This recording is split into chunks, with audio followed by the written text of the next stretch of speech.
Hello and welcome.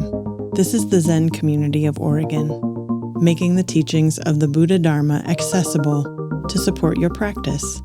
New episodes air every week.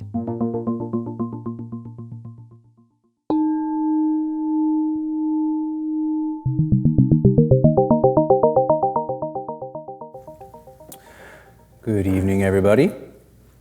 It's good to be here with you on a nice day in San Diego. I was sure that the Zendo would clear out when the weather started turning this way, but it's really nice to see that you're still showing up for your practice and showing up for each other. Today I want to talk about I want to use a koan to make a very particular teaching point. And some people don't know what koans are, so I'll say a little bit about what the koans are.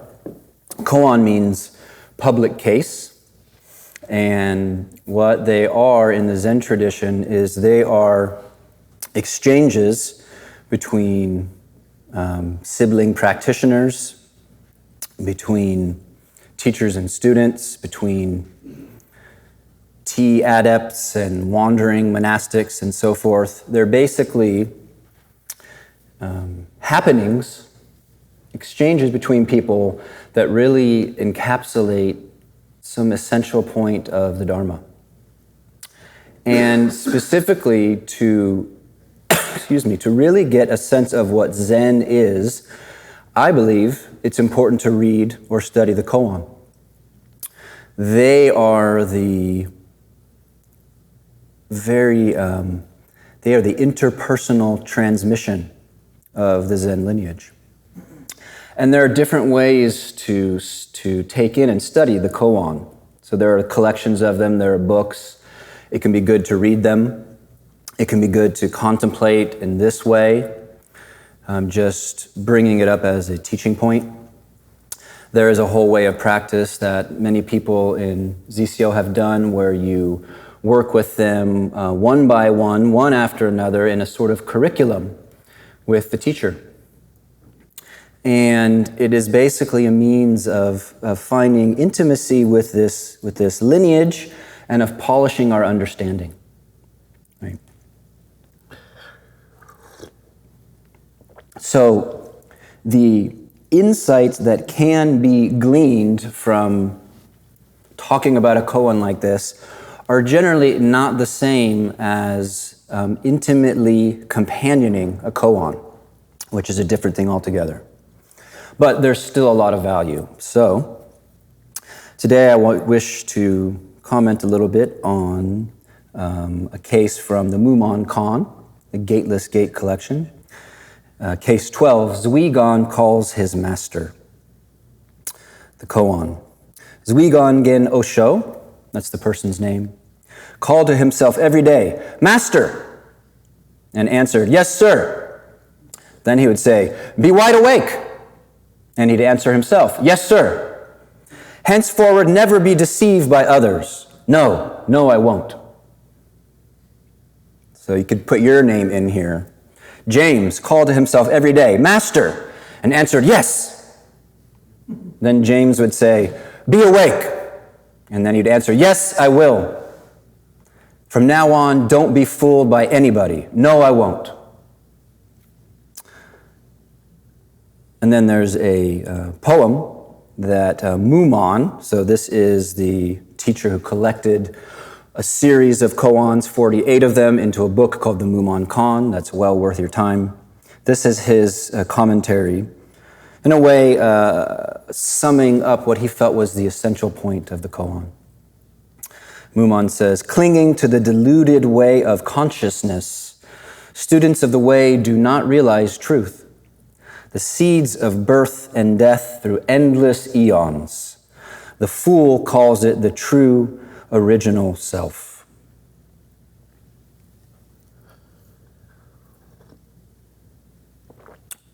Be wide awake. What is it to fall asleep?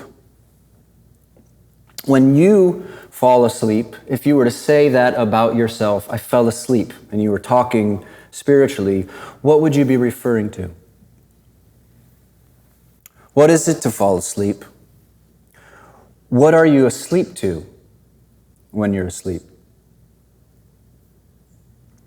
Now, generally, when we're asleep, life is entirely just happening to us.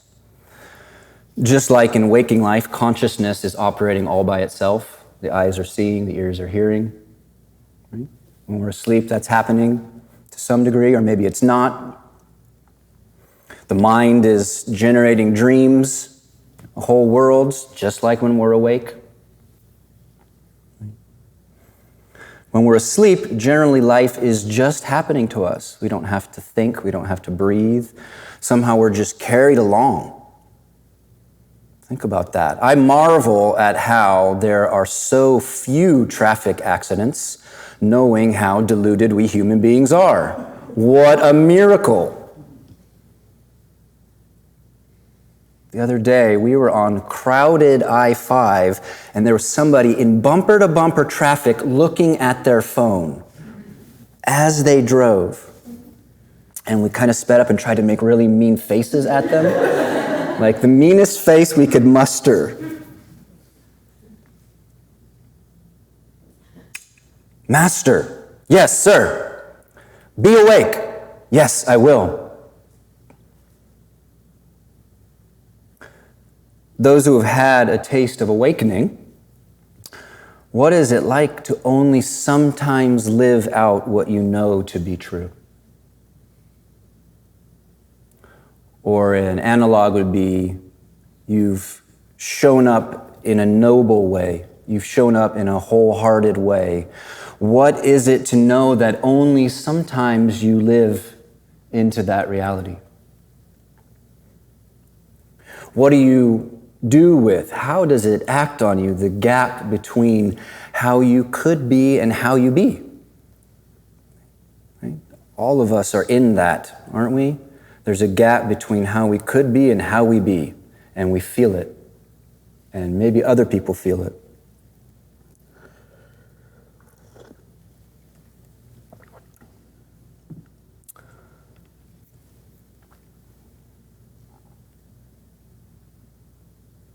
I was at Trader Joe's last night, and I was thinking, the mind is cocked and loaded with unhelpful pathways. Just think about Trader Joe's. The mind is cocked and loaded with unhelpful pathways. It is always ready to be a deluded mind. It is always in a state of readiness to be a greedy mind, to be an angry mind, to be a judgy mind, to be a go-to-sleep mind, to be an automatic robot mind. It is always ready to do that. Yeah, it's like a little bit like, have you ever had like a marble in a tray? And you can keep it still. Right? You can balance it, but the slightest inclination and it rolls to the other side. It's just ready to roll. But the mind in particular is cocked and loaded with unhelpful pathways. Some of them we really notice, like, wow, that was really unhelpful. All 4 of those Trader Joe's muffins. And some of them we don't know it's so unhelpful until the cumulative effects show up in our life. Before we know it, we have an addiction to something that started out as a party drug. Before we know it, we've disrespected someone to the point that we've corroded trust.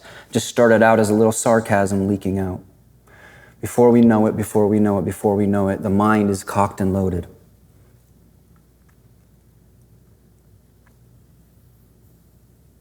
But from the point of the Dharma, being Buddha nature, you do not have to fire that weapon.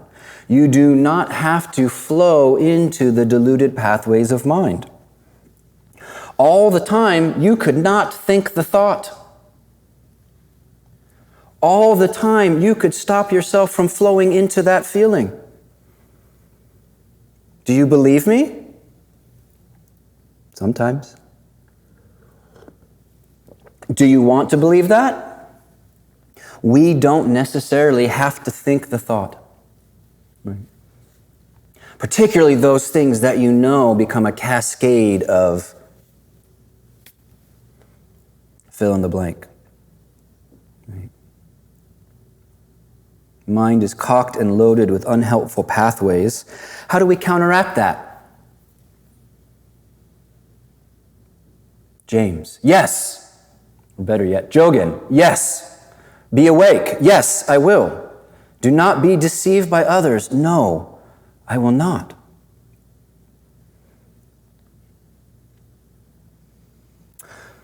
One of the things I remember most from being with Harada Roshi for a short amount of time, I would write down my sanzens that I had with him on a little notepad. In a way, I didn't have to because many of them were just so impactful. And he said something that I think we hear all the time, but it was one of those things that just sort of finally got through, really pierced my heart. And he said, as soon as there's a gap in your practice, ego appears. Right? As soon as there's a gap, as soon as we drop our alertness, 10,000 past lives clamor for that empty space. They're ready.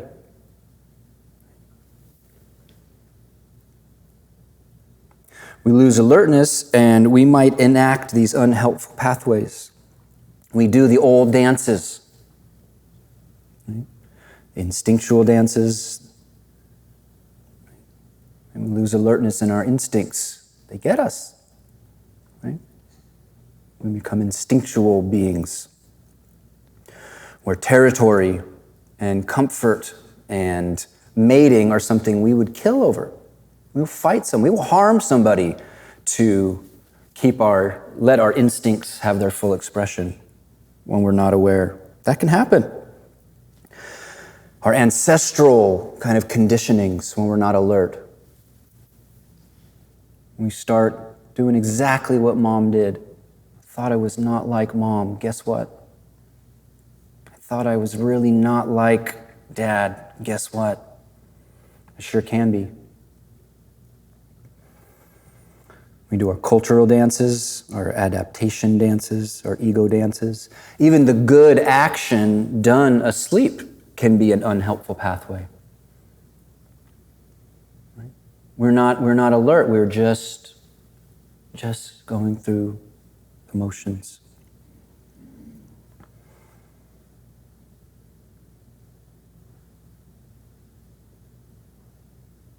So there's an aspect of this koan that is really encouraging ourselves, learning to encourage ourselves. Yeah.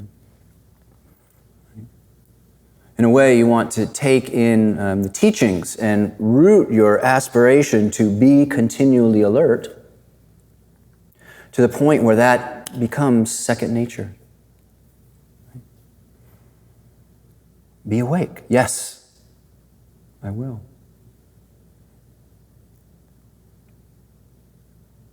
What keeps us from being wide awake? Absolutely nothing. Absolutely nothing. Am I wrong? I'm revisiting this point, yes. What keeps you from being totally awake?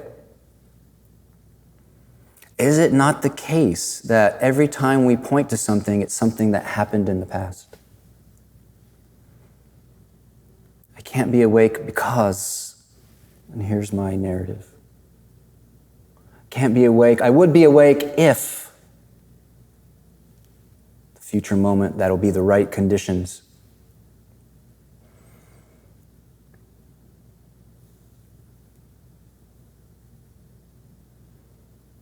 What keeps us from being wide awake? The word mindfulness translates more literally as something like to recollect. It's interesting. It doesn't necessarily have the notion of a moment of consciousness in the literal translation. This word, I think it's smriti. It's to recollect, to regather oneself. In a sense, to remember. But to remember what?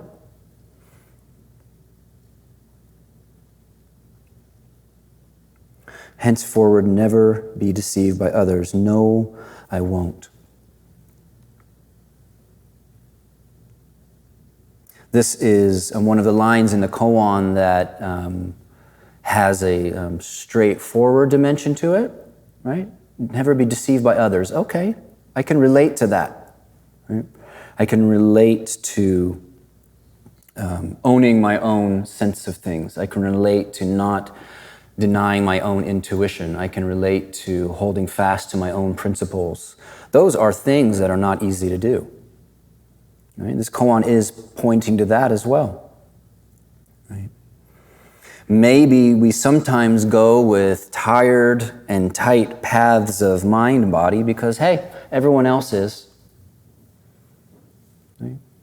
Everyone else is dwindling energy on their phone. Why should I be any different? Everyone else is cynical. Everyone else is allowing themselves to be full of righteous anger. Of course, we don't think that. It's not that clear when it's happening. Hey, everyone else is.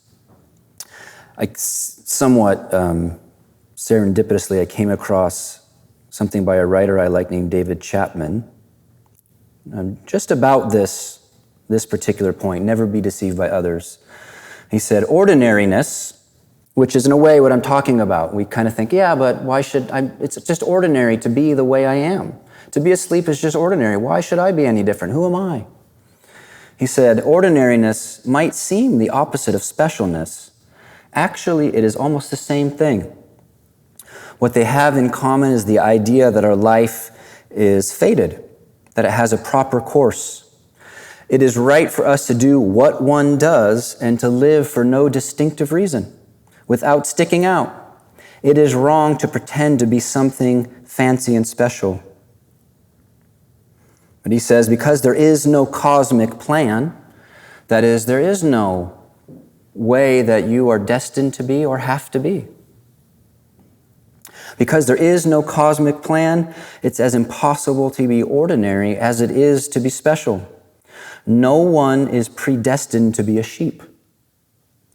Yet we often waste a huge amount of emotional energy in trying to be ordinary or trying to appear ordinary. This is what he says. That is because we are lazy and fearful. We try to be ordinary when we think that living up to some idea of specialness would be too difficult. If we could be ordinary, we would not have the responsibility of living up to our potential.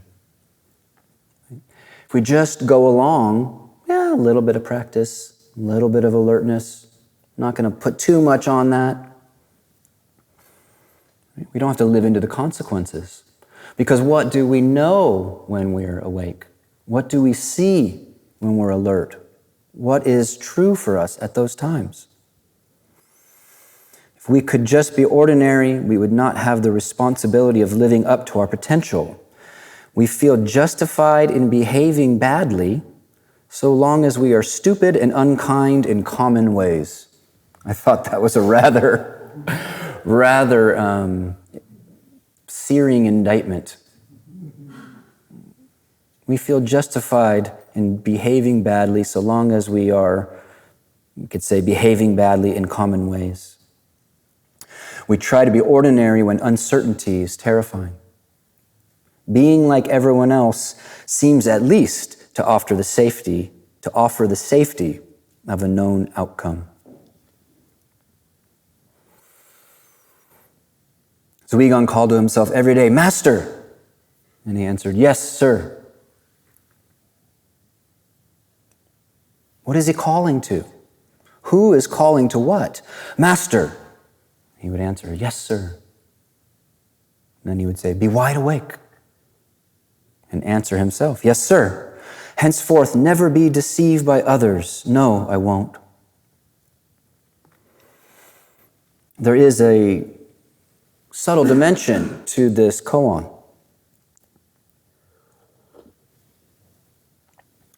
We are seduced into making objects out of everything. make an object of our own state of mind.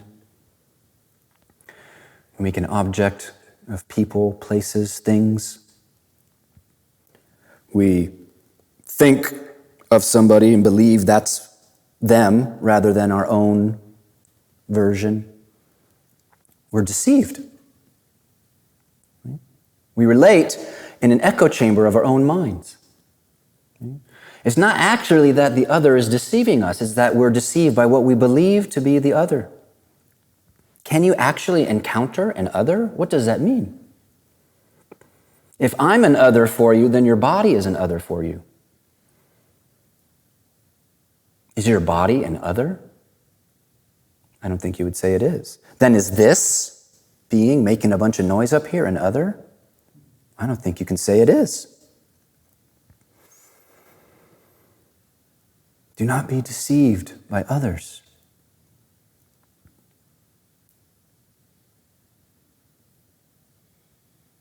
There is a sign in a Rinzai monastery that is there upon the entry, and it says something like, "Don't be deluded."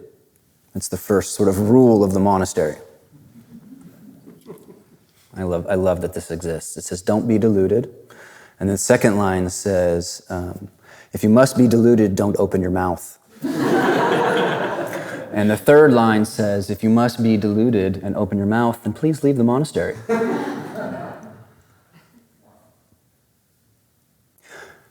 So please consider, take on the practice of being continually alert. Be continually awake. You will not be able to do it perfect. That's why you call to yourself. That's why you encourage yourself. That's why you come to places of the Dharma. That's why you relate to these koans, because you can't do it perfectly. But don't see that you can't do it perfectly and then go, yeah, you know what? I'm okay just being a mediocre version of my Dharma practitioner self. I'm okay with that. Because everyone else is, it seems. Don't settle. Be awake. But don't do it perfectly. I can't. You should see me in Trader Joe's.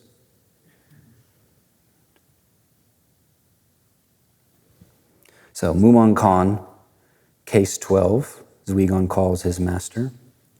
If you feel you have some resonance with this koan, a way to work with it, because we're just sort of scratching the surface of it. Koan is something, the most intimate way that I know to work with the koan is that you really companion it.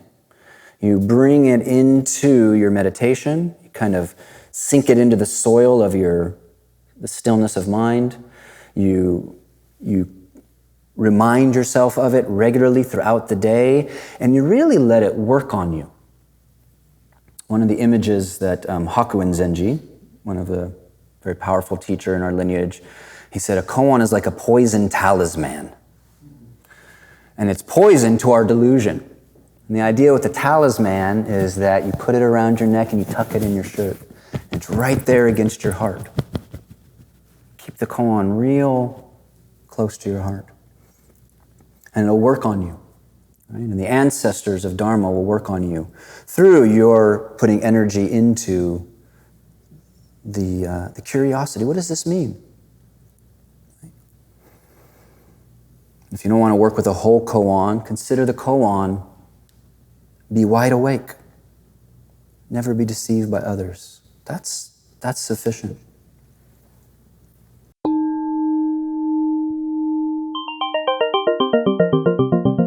Thank you for listening to the Zen Community of Oregon podcast, and thank you for your practice. New episodes air every week. Please consider making a donation at zendust.org. Your support supports us.